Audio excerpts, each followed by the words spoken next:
کہ دنیا میں جو رسومات وجود میں آتی ہیں اس کے پیچھے کیا چیزیں کار فرما ہوتی ہیں۔ بہت سی وجوہات ہوتی ہیں۔ بنیادی طور پر ایک وجہ ہوتی ہے کہ اس کے ذریعے، اس رسم کے ذریعے نوجوانوں کے عیاشی کا انتظام ہو جاتا ہے۔ دوسری وجہ ہوتی ہے کہ کچھ اس میں مفاد وابستہ ہو جاتا ہے۔ اب مثال کے طور پر میں نے کہا کہ 11ویں منا لو بھائی، تو 11ویں میں کیا ہے کہ کم سے کم ایک ٹائم کھانے کا جگاڑ ہو جاتا ہے۔ تو اس طرح سے مفاد پرستی کی بنیاد پر ہوتا ہے۔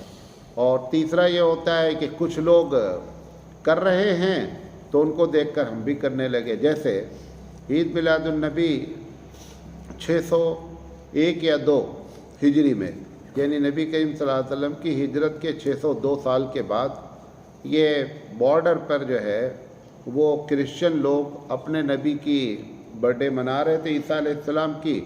دسمبر کا مہینہ رہا ہوگا، تو وہاں پہ مسلم مجاہدین بھی لگے ہوئے تھے، تو انہوں نے دیکھا کہ یار یہ لوگ تو بڑا اپنے نبی کے لیے، وہاں سے دیکھا دیکھی ہم نے بھی شروع کر دیا۔